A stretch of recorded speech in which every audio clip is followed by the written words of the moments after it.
Bienvenidos a todos y todas parasitólogas y parasitólogos interesados en este tema. Comenzamos, bueno, en este webinar de mayo tenemos el honor de tener invitado al doctor Rogelio Mejía. Él es pues nos va a dar una plática yo creo que muy interesante y pocas veces que escuchamos en estos foros de parasitología. Me voy a permitir leer la semblanza del doctor Rogelio Mejía. El doctor Rogelio Mejía obtuvo su título de médico en la Facultad de Medicina Humana de la Universidad Estatal de Michigan en East Lansing, Michigan. Completó un programa de formación en investigación en medicina interna en el Hospital de la Universidad de Virginia en Charlottesville, Virginia, y posteriormente realizó una beca de especialización en enfermedades infecciosas en el Instituto Nacional de Alergias y Enfermedades Infecciosas y NIAID de los Institutos Nacionales de Salud de la NIH en Bethesda, Maryland, Estados Unidos.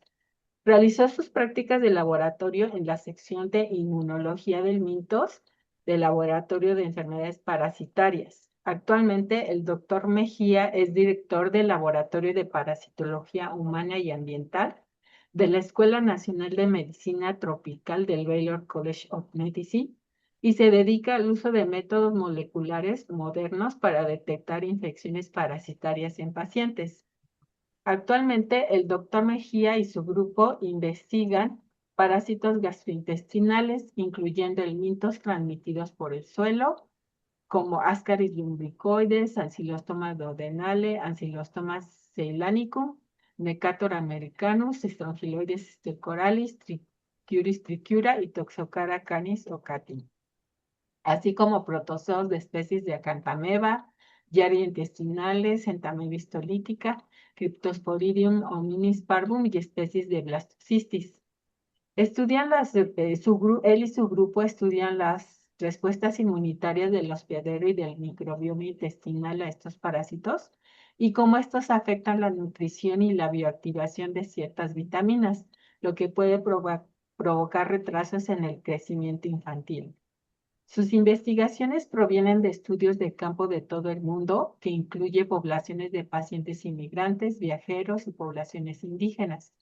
Los objetivos de su investigación y de él y de su grupo de trabajo son definir la prevalencia y la carga parasitaria en poblaciones endémicas, erradicarlas y mejorar los resultados de la atención médica. Las pruebas ambientales son una parte importante de su trabajo, ya que muchos parásitos intestinales no solo se encuentran en las personas, sino que también persisten en los lugares donde los niños viven, juegan y crecen. Al analizar muestras de suelo, polvo y otras muestras ambientales mediante métodos moleculares modernos, ayudan a comprender mejor dónde ocurre la exposición y cómo puede contribuir a infecciones recurrentes y un desarrollo deficiente. Esto es especialmente importante ya que el cambio climático puede alterar las temperaturas, las precipitaciones, la humedad del suelo y otras condiciones ambientales, afectando así la supervivencia de los huevos y larvas de parásitos en el ambiente y donde es más probable que ocurra la transmisión. Su trabajo también examina hongos nematófagos como Arthrobotrys oligospora, que se encuentran naturalmente en el suelo y pueden ayudar a reducir la supervivencia de los parásitos en el ambiente.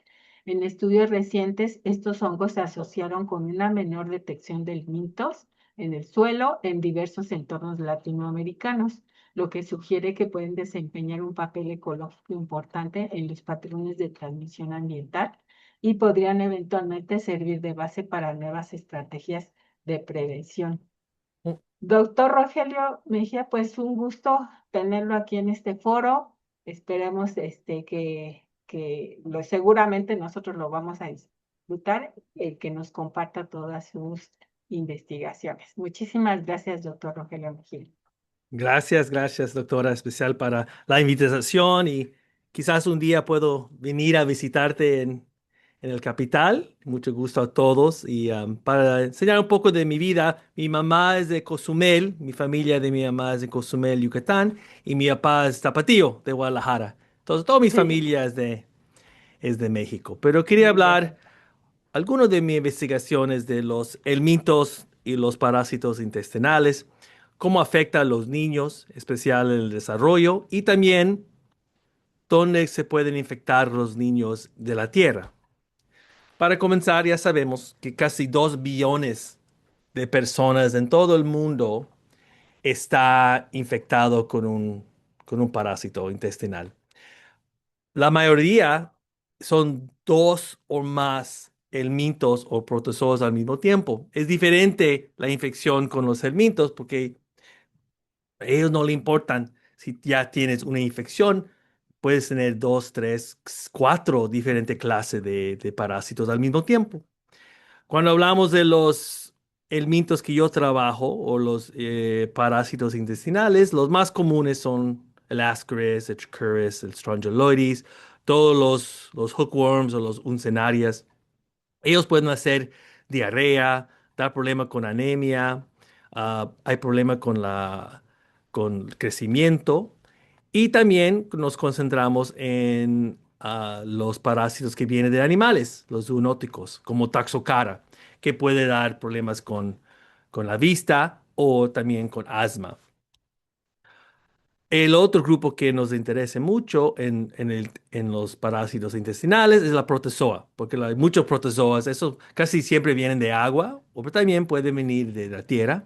Y los más comunes son el Giardia, el Cryptosporidium, el Entamoeba. También incluyo el Blastocystis, no lo escribí aquí, pero ellos pueden hacer sin síntomas o hasta problemas con diarrea, con náusea.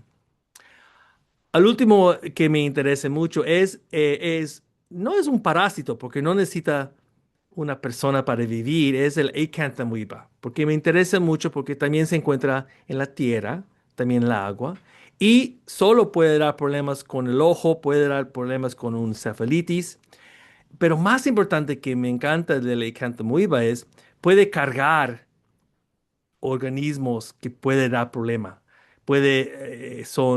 Son patogénicos, como puede cargar el Mycobacterium, Staphylococcus, virus que son grandes. Y eso, cuando un niño se come un Acanthamoeba, estos también patogénicos pueden ir al niño, puede dar problema. ¿Cómo diagnosticamos todos estos parásitos? Todavía usamos el microscopio, porque la microscopía es muy común, es fácil tener, no cuesta mucho para tener en tu laboratorio, pero ya sabemos que la sensibilidad está muy baja, porque los parásitos en huevos o los quistes son muy chicos y es difícil ah, diagnosticar. Entonces, cuando tienes un método de diagnosticar muy bajo de sensibilidad, puedes fallar en tus estudios. Hace muchos años, ya estamos hablando 15 años, hicimos una intención de hacer un PCR para ver todos los helmintos y protozoas en humanos, pero también en tierra. Y queríamos hacerlo no solamente aquí en Estados Unidos, pero en todos los países donde trabajamos. ¿Mm? Este es el huevo del Ascaris. Ya sabes que está grueso su cáscara del huevo, pero ahí puedes ver el gusano moviéndose, listo para abrir el huevo y salir. Esto es el adulto del Ascaris lumbricoides. Es el más grande gusanos que tenemos en humanos. No es el más largo. El más largo va a ser el Tinea o los cestodes, que puede ser hasta 10 metros. Pero es el más grueso, es que tiene más volumen. Estos son los whipworm o látigo, el trichuris. Y ya sabemos que la cabeza es látigo. Y eso lo usa para agarrar adentro de los intestinos. Eso es del Taxocara, el cateye, que lo encontré en la tierra allá en Nueva York cuando hicimos un estudio. Cuando hablamos de parásitos intestinales, ya sabemos que no mata muchos niños, no se mueren muchos niños de estos parásitos, pero sí da problemas con malnutrición, diarrea, anemia. Y esto es muy importante, que cuando tienes más carga de parásitos, tienes más problema. Eso es exactamente cuando hay más carga de parásito, vas a tener más problema con la salud. Ese es de Strongyloides, que lo tinté con iodine. Es otro, un amigo en África me mandó esta foto de un paciente después de cirugía con Ascaris, y esto es ancylostoma, es un escenario. Nosotros nos preocupamos cuando un niño tiene alta carga de parásitos. Eso cuando vienen los problemas. Esta niña de Paraguay tiene 5 años y estómago está grande porque tenía todos estos ascaris, todos estos gusanos en su cuerpo. Y con una pastilla, ella botó todo cuando fue al baño. Pero cuando ves su casa es muy humilde, entonces vas a ver, por seguro se va a infectar otra vez, es el problema. También, ella por seguro no está llegando la nutrición que necesita cada día porque no tiene la capacidad, y también está inflamado su alimentación, sus intestinos con todos los parásitos. Esos son los que los preocupamos. También hace muchos años comenzamos a hacer este ciclo, el ciclo que, ¿cómo podemos cambiar la pobreza? Porque al fin eso es lo que queremos hacer. ¿Cómo podemos acabar con la pobreza en el mundo, o especial en Latinoamérica? Esos son los parásitos que estudiamos. Pero cuando vives en pobreza, hay más riesgo de tener un parásito intestinal, porque no tienes la sanitación, donde vives, no tienes la letrina, no tienes un baño bien, todo, hay muchas razones. Y cuando tienes parásitos, puede enseñar que también puede dar problemas con el crecimiento. Con el crecimiento no llegas, o también no llegas a tu nivel que quieres, entonces tus hijos nacen también en pobreza. Es un ciclo que quizás, si podemos acabarnos con estos parásitos, quizás podemos también bajar la pobreza en el mundo. No voy a hablar mucho del PCR porque más ya lo publicamos muchas veces, pero es una prueba que es cuantitativo, no cruza con otros elementos, con otra bacteria. Podemos identificar un huevo por muestra. Trabaja 10 veces mejor que microscopía, y ya lo hemos hecho en muchos países en todo el mundo. Trabaja muy bien. Esto es para enseñar que cuando contamos los huevos de todos los diferentes elementos, podemos también enseñar exactamente cuánto ADN vemos en la prueba. Podemos empezar a decir, esta persona tiene tantos huevos de, de elemento. Esas son las regiones que usamos en nuestro PCR. Hay muchos diferentes investigadores que usan otros, pero me gusta enseñar cuáles son las regiones que vamos a investigar en todos los parásitos. Uno de los primeros estudios que hicimos fue en Argentina. En Argentina era un estudio piloto, 99 niños, y en rojo es el PCR, y en azul es microscopía. Y puedes ver, aquí es Ascaris, ya viste que el PCR encontramos más o menos 15% más pacientes o niños con Ascaris. Con los uncenarias, con los hookworms, no puedes distinguir con microscopía cuál uncenaria es, Ancylostoma o Necator, pero con PCR sí, porque estamos viendo la especie. Y aquí enseña que encontramos casi doble la cantidad con PCR. También Strongyloides, no encontramos ningún entamoeba histolítica con microscopía. Y como siempre, la Giardia es muy difícil de encontrar porque es muy chico en microscopía. Entonces, el PCR trabaja mejor para diagnosticar los niños que tienen Giardia. Con esos estudios que hicimos, enseñamos que trabaja mejor el PCR y es mejor cuando estás haciendo estudios de investigación. So, con los resultados de Argentina, cambiamos a otro país en Ecuador, que era un estudio más grande, no solamente 99 niños, que eran 400 niños de 7 meses hasta 8 años. Estoy enseñando los de hasta 5 años en este gráfico, pero eso todos son los helmintos que vimos. En este local es un área rural en el Pacífico de Ecuador. Aquí vemos que en amarillo no hay ningún niño, un bebé, no niño, que tiene un helminto, porque a 3 meses los bebés no están caminando, están en el cuna o están con la mamá, entonces no deben tener un helminto. Pero ya a 7 meses ya están sentados, ya están gateando y empiezas a ver que están metiendo cosas en su boca. Entonces ya comienza el ascaris, comienza el trichuris. No hay muchas uncenarias en Ecuador, pero sí hay strongyloides. A 1 año ya sube más del 5% y sigues viendo 2 años, 3 años.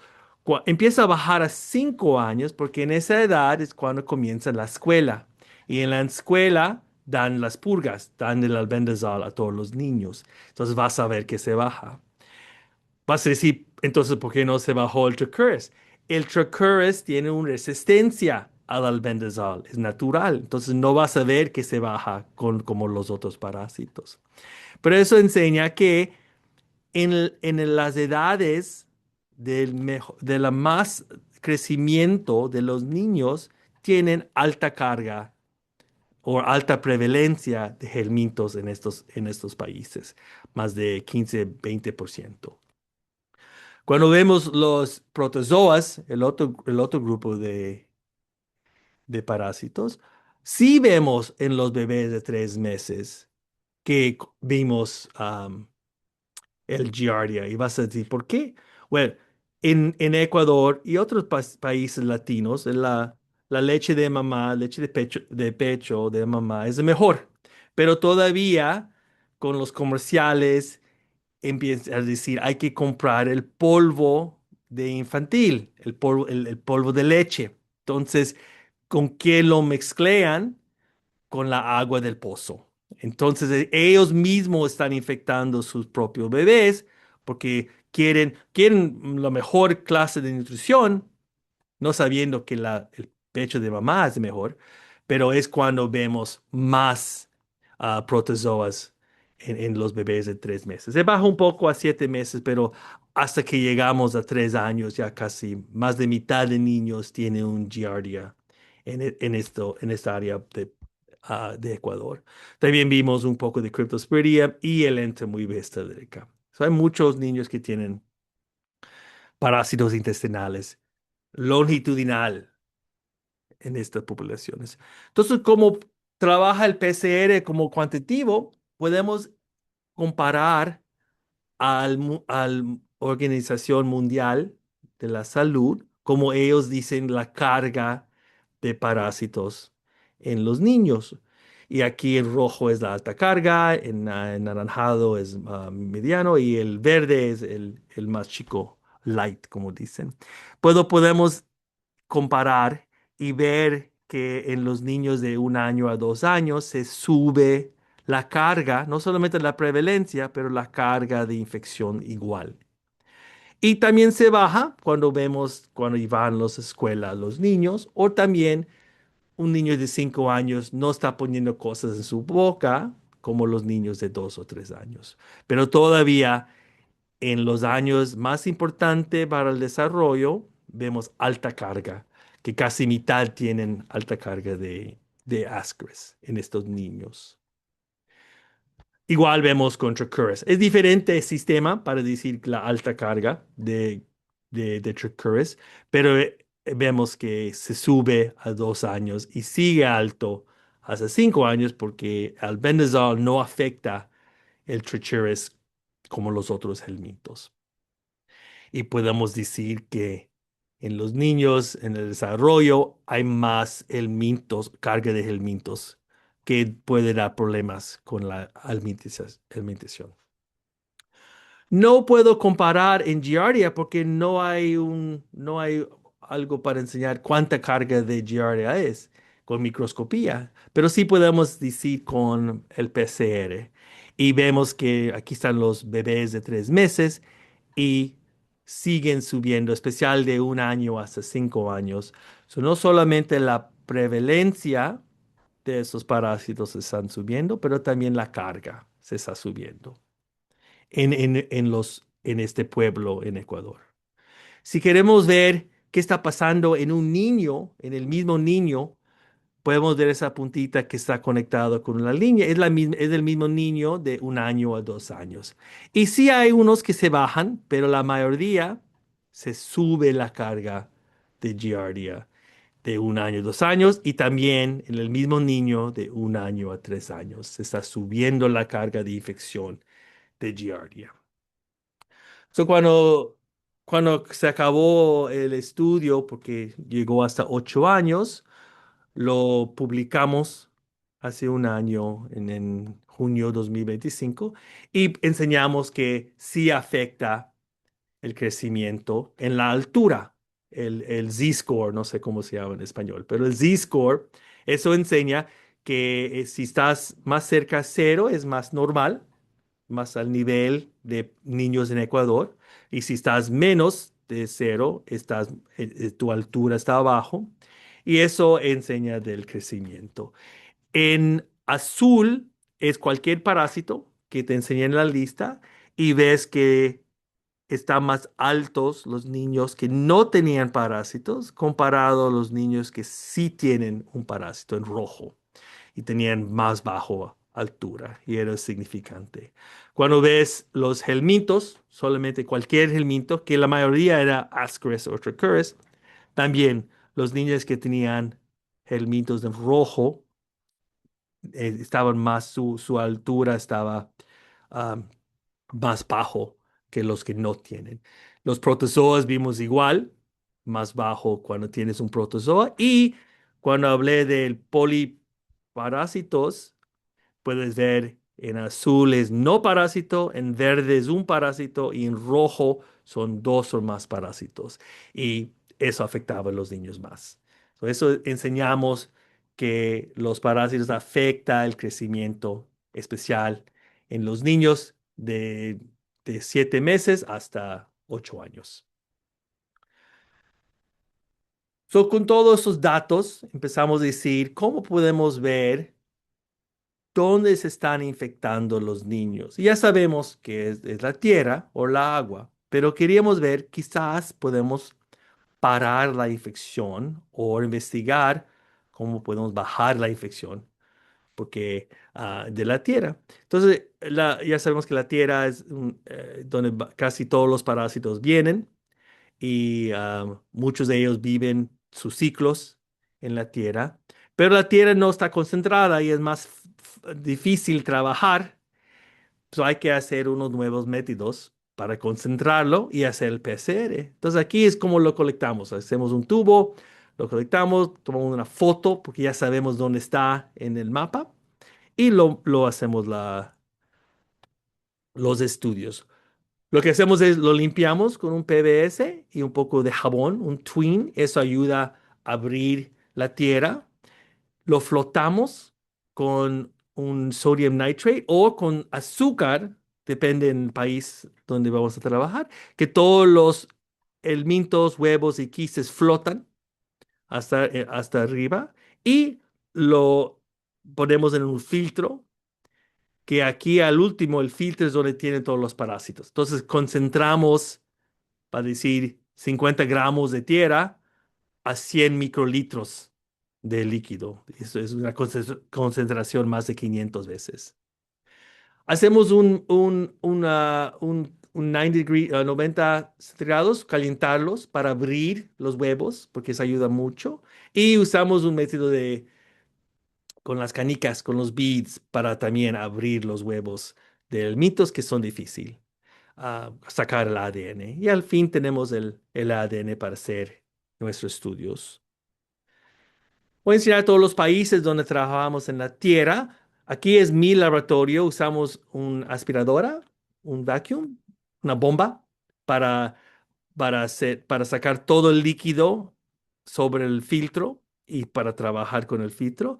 Pero cuando voy a todos los países, yo hago mis propios bombas y siempre lo hago a las banderas del país donde voy y trabaja muy bien. Esto fue en México, Argentina, eso Perú, este es Bolivia, Ecuador, Paraguay y también en Brasil, pero no enseñé la foto. Pero eso enseña que también podemos trabajar en países que no tienen igual el laboratorio porque trabajamos con esta bomba. Pues esos son los países donde hicimos los estudios de la Tierra y yo quería ver las diferentes ecologías, como va a decir el Amazonas, el Gran Chaco, aquí en Yucatán, Ecuador, Perú, Bolivia, Argentina, Paraguay y Brasil. Esos son los locales. También estamos trabajando en Colombia, pero todavía no colectamos las muestras. Esos son los lugares, como la gente vive en estos lugares rurales, pobres. Esto es México, este es Paraguay, este es en Ecuador, este fue en Brasil, este es un mono que me estaba siguiendo, creo que en Ecuador, para las aventuras de Rogelio. So, te voy a enseñar el primer estudio que hicimos. Como yo también tengo familia mexicanos, fuimos a México para comenzar esos estudios. En 2019 hicimos un estudio piloto con la UADY y en una área que se llama Sutzal, Yucatán, muy rural, 34 casas, dos muestras por casa, algo piloto para ver si trabajaba todo este método. Todas las casas tenían letrinas afuera de la casa y usamos el PCR, como se llama. Esas son las casas que casi todas tenían afuera tierra y vimos muchas mascotas, un perrito lindo. Esta es la mano de mi amigo Vladimir y un gatito que también lleno de parásitos, los mascotas. Son los resultados de nuestro estudio piloto en México. Encontramos mucho Icantamuiba. Casi más de mitad de las casas tenían un Icantamuiba. También 10-12% tenían un Ascaris. Vimos mucho Blasocystis, un poco de Uncenarias en Celostoma. No vimos Cryptosporidium. Protozoos muy poco porque también eso viene más de agua. Pero sí vimos mucho de Taxocara, Canis, casi 90% de las casas y con muy alta carga de contaminación en la tierra. Eso enseñamos que aquí puedes comparar no solamente a los elmintos, pero a diferentes áreas puedes comparar la carga de ADN de cada parásito. Y enseñando que Cantamuiva hay mucho parásito, pero también Ascaris y Texocara. Cuando combinamos todas las casas y podemos comparar el poliparasitismo, podemos ver que la mayoría solamente tenía un helminto, pero casi 20% tenían dos o tres helmintos. También mucha casa tenía protozoas, incluyendo el Acanthamoeba. Y cuando incluyes los dos helmintos de protozoas, muchas, hasta 65% de la casa tenía un elemento que podían contaminar los niños que vivían allí. Con esos buenos resultados, no puse la publicación, pero lo publicamos y con eso seguimos los estudios en los otros países latinos. Y voy a cambiar ahorita a Perú, porque eso fue un estudio un poquito más grande. Eran 3 regiones, 200 muestras. Uno fue en Huánuco, el capital, que está alto a la altura, 2000 metros. Y esto no fue casas, esto fue solamente parques. Queríamos ver dónde los niños juegan con columpios y cómo se pueden infectar ahí. Pero más de las casas fue esta región. Estos son dos pueblos chiquitas, Andabamba y Marabamba. Muy seco en Perú, está alto a la altura, casi 2000 metros. Muy seco, no mucho vegetación. E hicimos 22 casas. Sacamos de la entrada, de la letrina y también cualquier lugar en el patio. Y después cruzamos las montañas del Andes y fuimos a la selva, allá en la Amazona y fuimos a Tingo María, que es ya más bajo, 600 metros, y lleno de árboles y en una selva, que también hicimos 14 casas y colectando muestras de la entrada, el patio y la letrina. Los resultados de Perú enseñan en verde, que es la selva, en rojo es la área más seco. Sí vimos más mintos que debemos ver en la selva de Ascaris. También vimos más, am, no Encelostoma, pero más de Trichuris en la selva comparado y no Strongyloides en el área seca. Pero en las áreas secas, en la Marabamba, vimos más protozoas. El Blastocystis estaba más alto, el Giardia estaba más alto, enseñando la diferencia de cómo se puede infectar a los niños en la clima donde viven. ¿Cuál vas a, en qué vas a pensar más cuando ves un niño con una infección? Depende mucho en la área donde viven. Esto es igual en casi todos los países latinos donde voy, cómo viven la gente en las áreas rurales. Casi siempre tienen su propiedad marcado con piedra o con madera y tienen una entrada, tienen la letrina más lejos que pueden de la casa. Viven los niños, la familia aquí, también muchas mascotas como siempre. Y lo que hicimos es colectamos en todas estas regiones para ver cómo cruza los parásitos. Si todos los parásitos vienen de la letrina, cómo cruza al patio, cómo cruza la entrada, cómo los gente vienen con parásitos y pueden, también las mascotas, los perros, los gatos, cómo pueden traer en los pies o las patas a contaminar la casa. So, cuando comparando las dos regiones, la selva y la área seca, vimos un riesgo, el odds ratio, un riesgo 10 veces más para contaminarte con un helminto, era significante, especial por Ascaris, era el más significante, y también Trichuris. Pero cuando hablas del protozoa, es de reversa, que hay más probabilidad de contaminarte con un protozoa, especial el Blastocystis en la área seca, que usan mucho la agua común para darle a toda la gente de los pozos. ¿Qué está pasando adentro de la casa? Nosotros pensamos que iba a ser la letrina, que era el más riesgo de contaminarte, pero la verdad era el patio.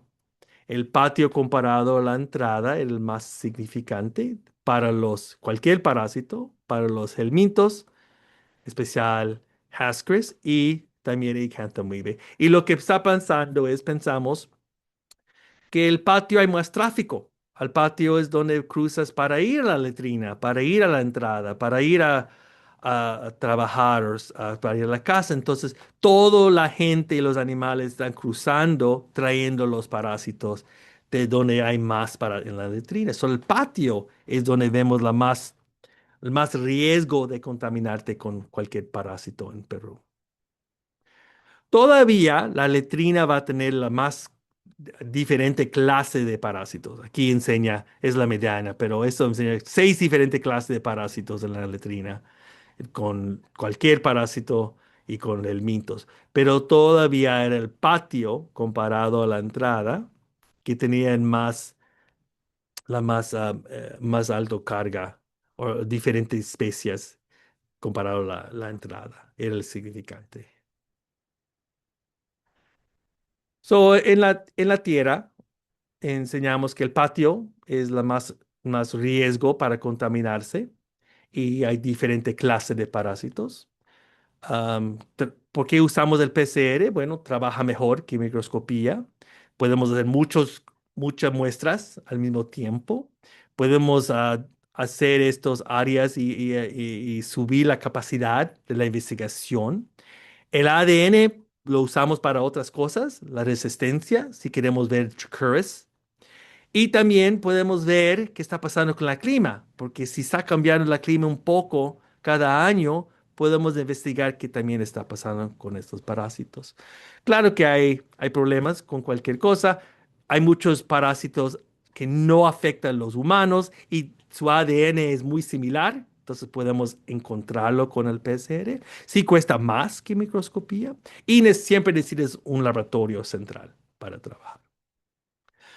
Eso enseña qué está pasando en los niños con los helmintos, con el crecimiento y también en la tierra, qué está pasando, cómo se puede contaminar. El último parte de mi plática va a ser qué podemos cambiar, cómo podemos ayudar o cambiar este problema. Entonces, esto comenzamos hace un año y es un hongo. Es un hongo que natural come los helmintos en la naturaleza. Y se llama Arthrobotrys oligospora. Hay muchas diferentes clases, pero eso es lo que yo trabajé.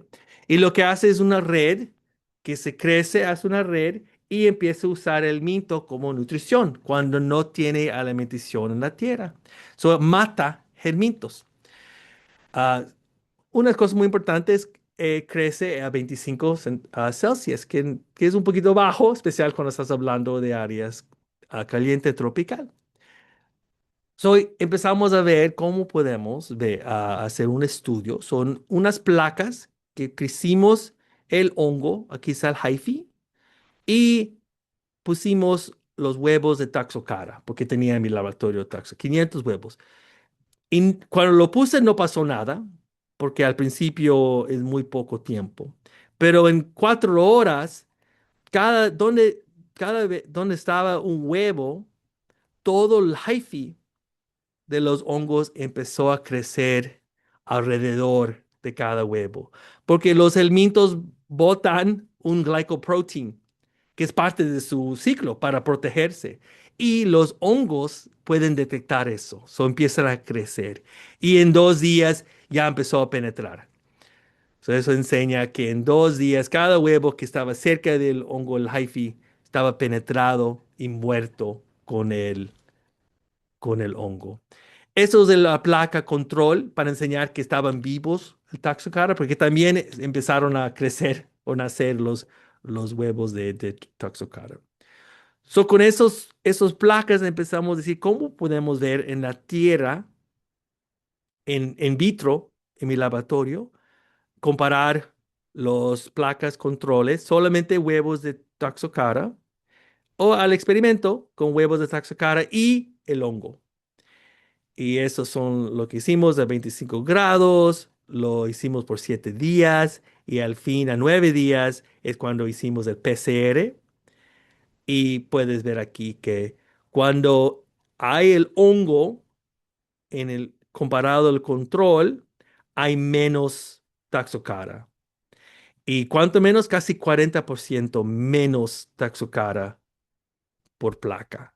Bajamos la carga de Taxocara a 9 días con este hongo.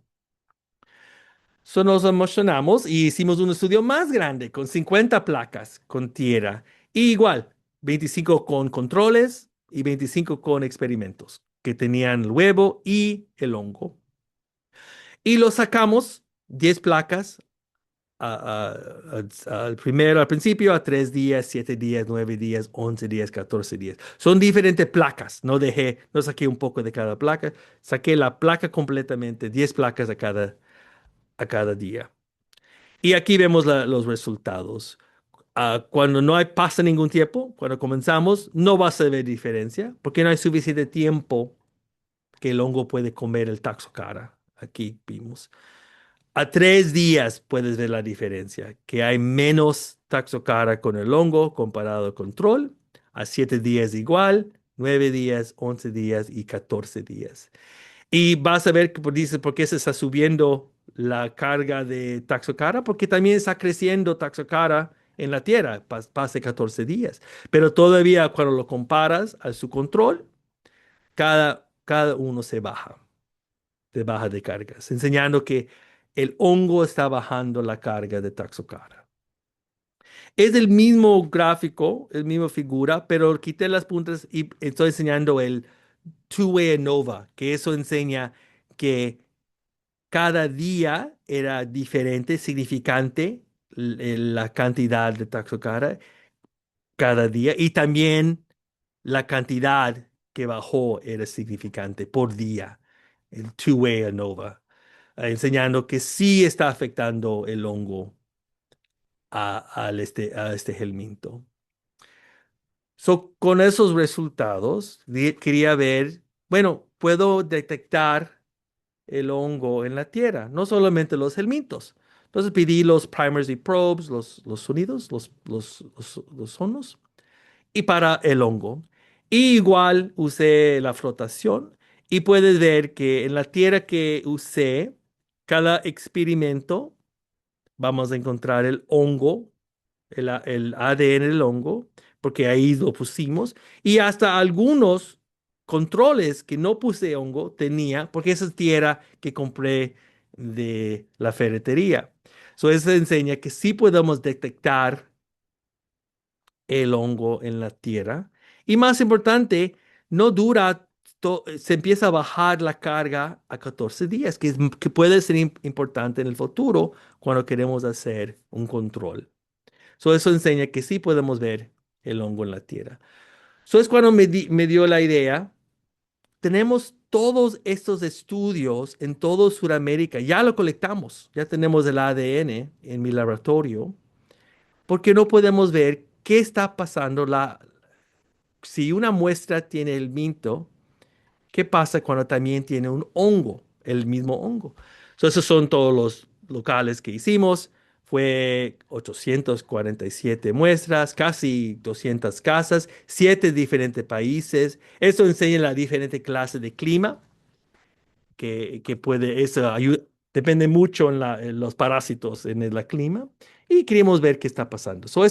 Esto primero queríamos ver si el hongo es natural en el país. Y sí, todos los países donde trabajamos, aquí está Argentina, casi 42%, muchos helmintos, mucho Ascaris. Aquí está Bolivia, 16% de las casas tenían el hongo. Brasil tenía mucho, Ecuador y Perú, ya te enseñé que también tenía mucho. Pero eso también te enseña que hay muchos helmintos en todas estas áreas donde trabajamos. Aquí está México, que también encontramos el hongo, Paraguay, y al fin puedes combinar y enseña que casi 30% de todas las casas tenían el hongo en la casa. Podríamos entonces comparar una asociación, no para ver si vemos menos helmintos cuando encontramos el hongo. Entonces aquí está el hongo, sí o no, con plus o negativo, y cada vez que ves un helminto, en negros acres, cuando ves el hongo hay menos helmintos. Cada vez donde y al último columno es todos los helmintos juntados. Y aquí en México, en Argentina, cada vez que veías el helminto, eran menos, cada vez que veías el hongo, eran menos helmintos.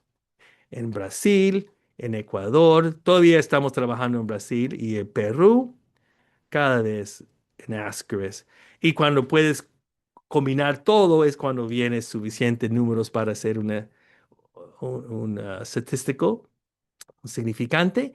Y aquí ves el Ascaris, cuando encuentras el hongo, hay menos riesgo que también encuentras el helminto para Ascaris, Strongyloides, Toxocara, cualquier helminto y cualquier Toxocara eran los que eran significantes en estos estudios. So, con toda esa información, ¿qué podemos hacer? Quizás podemos hacer un fertilizante para, para usar este hongo en estas casas donde trabajamos antes, en la letrina, en el patio.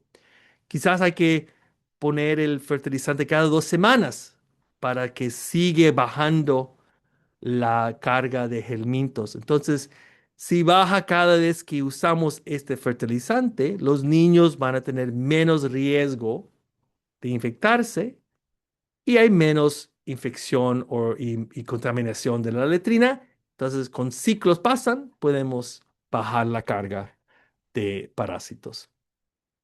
Am, es natural, se encuentra en la tierra, eso es muy importante porque no queremos traer un hongo a diferentes países, pero en cada país encontramos el parásito. Eso es el último, que después de todo ese trabajo que hicimos los últimos 15, hice más grande el ciclo, pero me gusta mucho este gráfico porque enseña dónde podemos tener diferentes investigadores para el mismo problema. Entonces, si el problema es la pobreza, ¿cómo podemos bajarlo?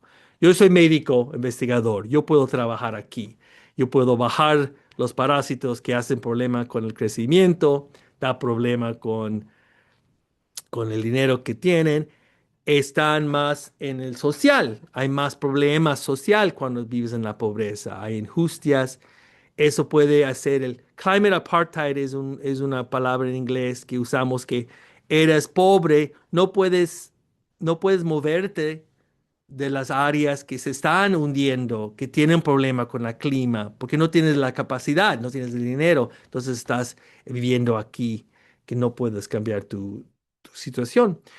Hay problemas con el clima, con más problemas con el clima y puede dar uh, con flooding hondos y con más áreas secas. Eso da problema con sanitización, contaminación. Entonces, eso me gusta porque cada ciclo hay diferentes investigadores que pueden trabajar y ayudarnos.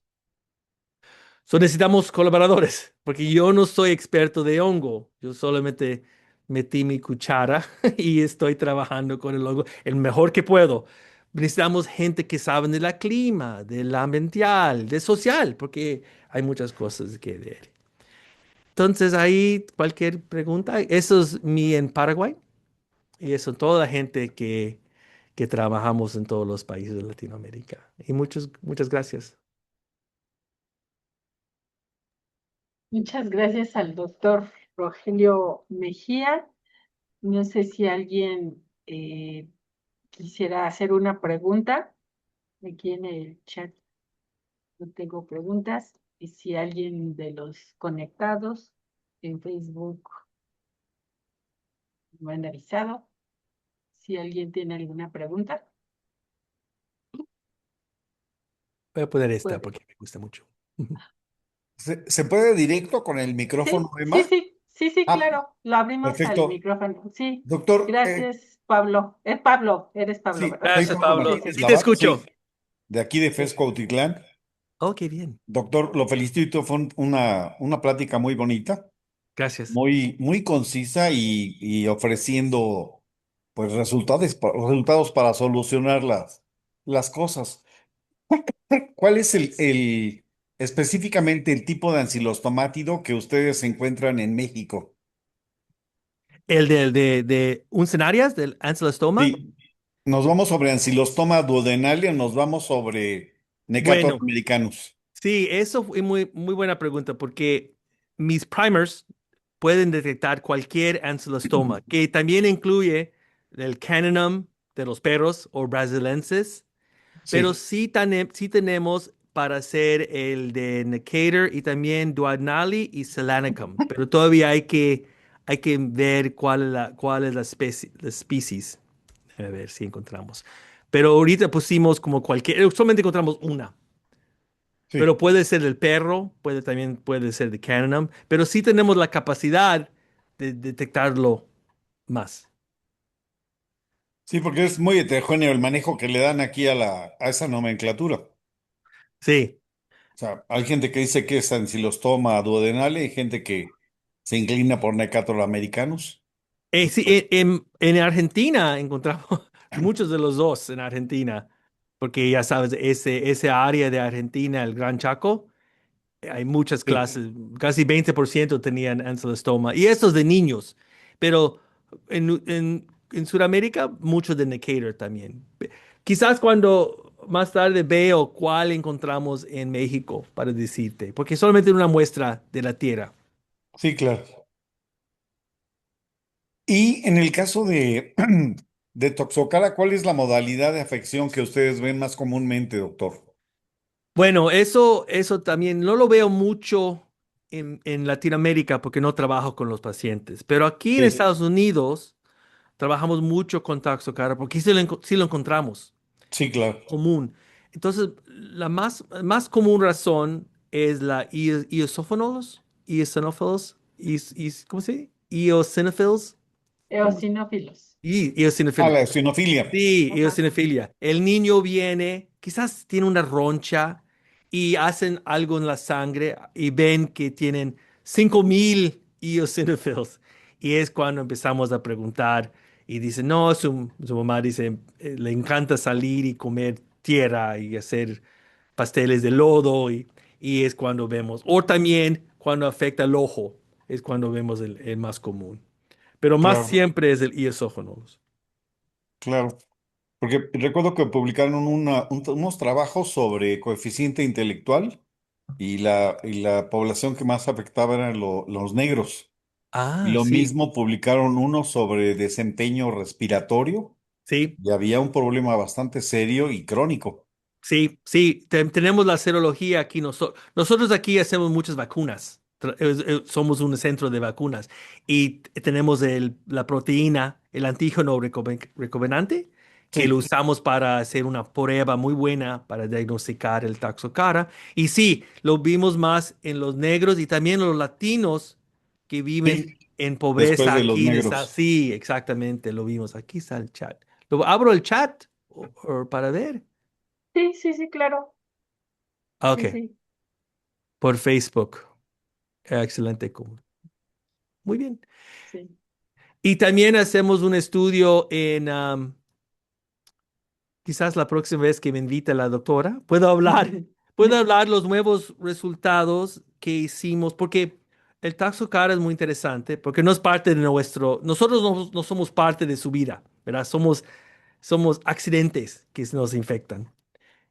Y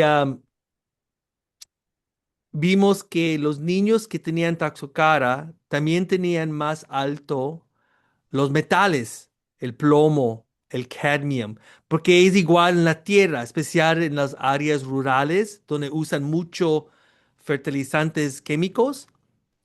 Entonces vimos una relación. Primero, los que tenían Taxocara tenían más inflamación de los intestinos con los biomarkers y también tenían más alta carga o altos niveles de estos metales, enseñando que no solamente el parásito está haciendo problemas, por la inflamación y los otros problemas está dando. Eso es muy interesante. Y aquí también puede ser interesante, doctor, lo que nombró de Acantameba, ¿eh? Ah, sí, me Realmente encanta. sorprendente. Sí, Me Sí, encanta. claro. porque Me encanta porque ya sabes que solo puede también en la gente que tienen VIH, sí, sí puede dar una encefalitis. Yo he tratado, es muy grave la situación. No hay mucha gente, pero también las personas que usan los contactos, ¿verdad? Los contact lenses puede dar Sí. un keratitis. Pero más interesante es eso que ellos cargan esos organismos y quizás están dando más problema porque los niños están comiendo.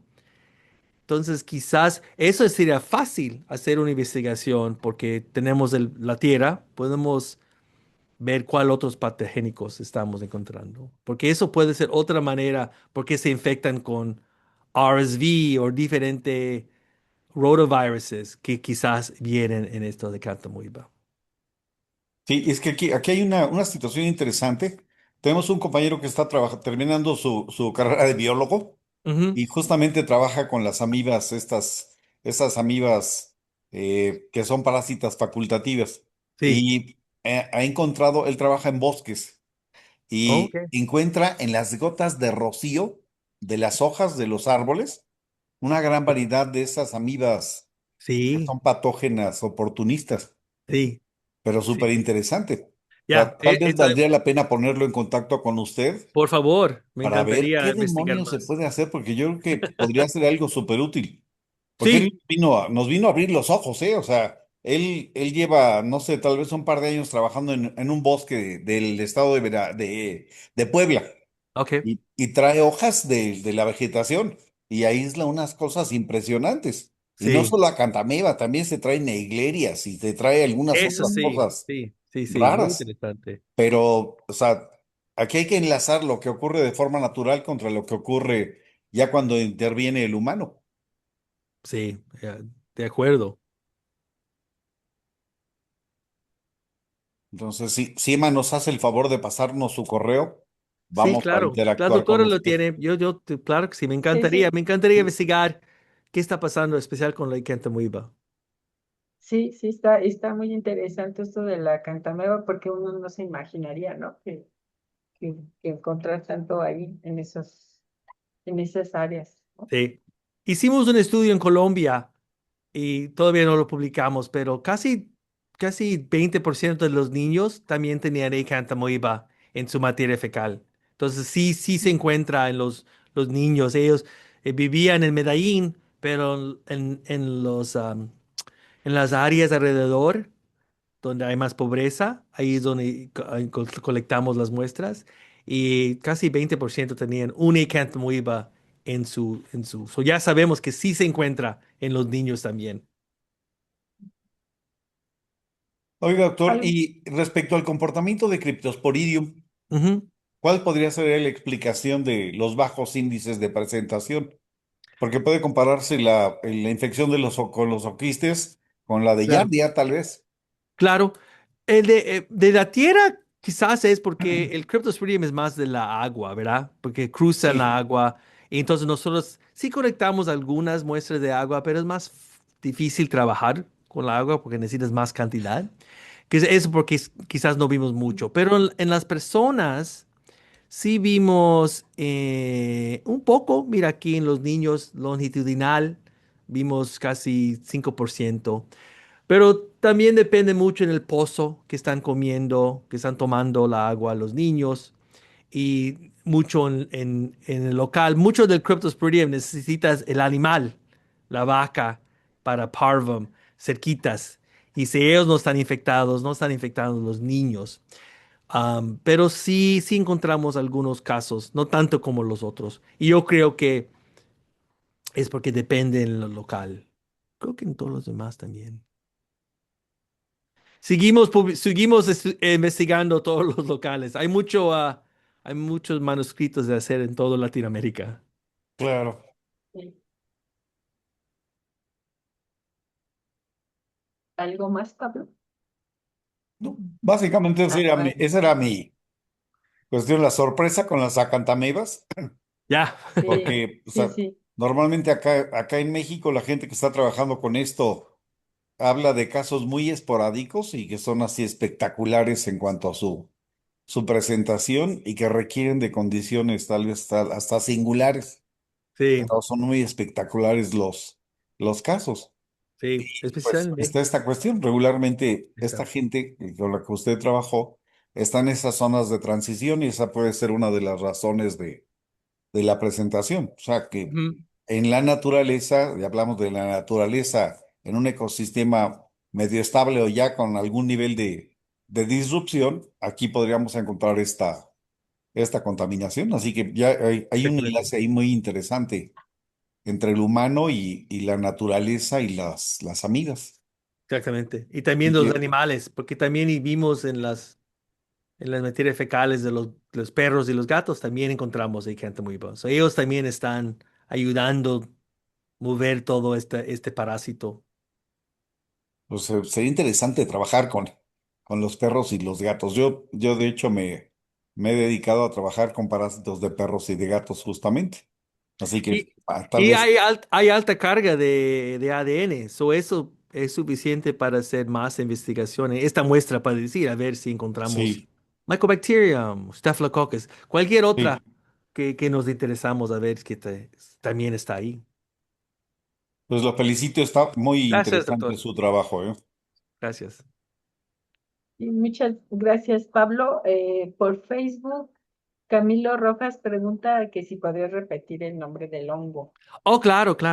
Déjame ver. Perdón, ahí está. Hay muchos hongos que pueden hacer el mismo, pero el que escogimos es el Arthrobotrys oligospora, Arthrobotrys oligospora. Y es muy común en todos los locales donde hicimos los estudios. Y ya hicimos otros estudios in vitro con el ascaris, el huevo del ascaris, suum, y también es igual, que está comiendo los huevos. en la tierra. Hay muchas preguntas, porque como dije, a 25 grados es muy frío para Sí. decir, en Bolivia no es 25 grados, pero quizás trabaja mejor en la noche, que sí baja la temperatura. O quizás hay otras cosas que podemos hacer con ese fertilizante. Hay otra pregunta. Muchas gracias, doctor. Sí, Ah, sí, sí, hay que, sí, que pues, sí, pues, comparte su correo. Yo sí, sí. tenía, si quiere escribirlo por el chat, Sí, oye, lo pongo en el su chat. correo, sí, Ah, en el chat, tienes razón. Aquí lo sí. pongo. Y Claro que sí. yo tenía una pregunta con respecto a lo del el hongo, pues sí está muy interesante. Ahí ¿Qué, está. qué tanto sería posible hacer el tratamiento, o bueno, hacer la dispersión Sí, de este hongo? Porque supongo que depende de la humedad, de la muchos factores. sequedad, todo. Entonces, ¿qué sería, cómo sería la idea con respecto a una campaña de dispersión de Bueno, este tipo de hongo? yo creo que si todo va bien, quizás lo hacemos en Yucatán primero para ver. Y hay que hacer un fertilizante con suficiente, porque allá sabemos que hay diferente bacteria que ayuda al hongo vivir más tiempo. Mm, Y también hay diferentes alimentos que necesita para que también sobrevivir los 2 semanas que queremos que vive. No queremos que siempre ya va a estar ahí, porque no queremos cambiar. ah, Hay muchos elementos importantes ajá, para el elote, para sí, los sí. campos. No queremos, estos hongos, no le importa cuál elemento es, come cualquiera. Ah, Entonces, ya, ok. no queremos afectar todo el campo. Ecosistema, Sí, exactamente. Entonces hay que mirar algo que viene y se va, que no Ajá. siempre está ahí. La otra cosa que es natural, no queremos traer de Estados Unidos un hongo a México o uno de otro país. So ya sabemos, vamos a hacer el mismo, vamos a cultivar, para decir en México, cultivamos la tierra, crecemos el hongo y ya lo tenemos un hongo natural de México. Y lo podemos hacer un fertilizante, lo dejamos cerca de la letrina, dejamos que todos los perros y las personas cruzan, que llueve y empieza a cruzar el hongo y pues se puede matar cualquier gelmito que ve. Y en 2 semanas regresamos, hacemos otro fertilizante y vemos si podemos bajar la carga. Era 40% bajar en vitro, que es la mejor condiciones que hay. Si decimos solamente bajamos 10%, 10% en las casas, pues cada ronda, cada vez que lo haces, vas a bajar más y más. Y va a ser como una escalera, que hasta que Ujú, ya llegas a un niveles que no se están infectando los niños más que antes. Y es cuando podemos decir. El otro problema son los animales. Ellos no lo van a importar. El animal no le importa de tu investigación y ellos pueden ir de casa a casa y traer cualquier parásito. Eso es otra cosa que hay que ujú. pensar. Sí, pero aquí en el caso, por ejemplo, de un tratamiento sería local en el peridomicilio, ¿no? O sea, cerca de la casa, que es donde más pueden estar los niños, y ya no irse, por ejemplo, a la zona de cultivo, ¿no? O sea, no Exactamente. sería poner ahí, que ahí es donde hay muchos nematodos que sí son benéficos, ¿no? Para todo esto. Exactamente. Entonces, Hay que tener pues cuidado. sí sale, o sea, es bastante interesante esta estrategia, pues, de biológica para un Sí. control, ¿no? Control Sí. biológico de estos animales. Y De, también de, no va a ser solo, va a ser en combinación con dar purgas a las casas, ¿verdad? Que le damos albendazol a los niños o le damos un antiparasítico igual al mismo tiempo. Y eso ayuda los dos sistemas para bajar la carga. Ujú. Y otra pregunta que de la introducción que usted mencionó, me llama la atención de esto. Uno pensaría que, o sea, ¿cómo les afecta la microbiota de los niños? cómo les Ah, afecta la bioabsorción lo de muchos quité, nutrientes, pero sí, lo esto quité de es, la plática porque son otros 20 minutos, pero si nos hicimos, platica rapidísimo, porque a mí me parece esa parte muy interesante, ¿no? hicimos el microbiome en los niños de Argentina y lo que vimos es, se bajó la bacteria que cambia, que activa el cobalamin, el vitamina B12. Ajá, sí, sí. Y es muy importante para el crecimiento. Lo quité de la plática. Hace poco lo quité porque era muy larga la plática. Ujú. Pero sí, ya tenemos unos datos que enseña, especial la giardia, porque el giardia crece en los intestinos, los small intestines, ¿cómo se llama? Delgados. El Ujú. delgado, que también ahí está la vitamina B12 que comemos de los verduras verdes, las hojas verdes, la carne, Ujú, pero hay bacterias que necesitan activar ujú, ujú. esta vitamina. Y la giardia cambia el microbioma a la bacteria que no activa. Y Ay, qué hay menos interesante. cobalamin en los niños que tienen giardia, los que no tienen. Y Ujú. ya lo publicamos también en Argentina. A ver si lo puedo encontrar. Ya, Sí, sí, sí, ahí te lo es envío muy, el manuscrito. sí, sí, gracias, porque no solamente, o sea, es que es el tener la parasitosis no solamente es el sistema inmune, sino todo está, pues están prácticamente como en un estado de caquexia, ¿no? Sí. Se están comiendo todos los nutrientes benéficos, todos estos Ujú, parásitos, y pues sí tiene que tener un impacto negativo en el desarrollo de los exactamente. niños, ¿no? Ay, doctor Mejía, pues nos quedamos con muchas inquietudes, muchas preocupaciones de ver en qué podemos incidir nosotros desde nuestras trincheras, siempre es lo que digo, ¿no? Y Sí. siempre abrirnos la imagen no solamente de lo que puede hacer en mi laboratorio, sino como en el contexto de cómo los que hacemos ciencia básica, pues podemos colaborar, no sé. Claro que sí. O sea, muchísimas gracias, doctor Mejía. No tengo por acá más preguntas, más que muchas Yo tengo una, Emma, si se felicitaciones. puede. Por Ay, favor. sí. ¿Quién habla? Pablo Martínez, otra Ah, vez. Pablo. Por Hola, favor, ¿qué Pablo. pasó, Pablo? Oiga, doctor, una Sí. situación muy importante. México tiene una campaña de desparasitación desde el 78. Se repiten dos tratamientos anuales y no ha cambiado en absoluto el principio activo que es el albendazol. Ujú. ¿Cómo han visto ustedes el desempeño por fuera de México con respecto a lo que ocurre en México? Porque Sí. seguramente ya debe haber algo pasando. Ya, no, sí, ya tenemos dos, tres manuscritos que trabajamos con una compañía que hizo una combinación con albendazole y ivermectin. ¿Ivermectina? Sí, Ivermectin. Sí. Ujú. Y trabaja muy bien. No puedo enseñarte ¿cómo te puedo decir? No te puedo enseñar ay, perdón. los datos. No, sí te puedo enseñar, pero no puedo ahorita sacarlo. Pero quería enseñarte, ya sabemos que el Tricuris, ¿en español es Trichuris? ¿O Sí, es? sí, Juris. Ok, Trichuris. Bien, Trichuris bien. está muy alto, como decimos, mira, aquí en Ecuador. Pero esta combinación en Honduras, un pueblo muy pobre, que casi 80% de los niños tenían Trichuris, dos veces al año le daban albendazole. Pero cuando vinimos con esta combinación, bajó a cero. Bajó Sí, a cero. Mm, Claro, siempre la pregunta es, no, ya no seguimos el estudio, pero yo digo, ya pasó 2, 3 años. Si regresamos, va a ser otra vez 80%, porque claro. todavía la tierra está contaminada, ¿verdad?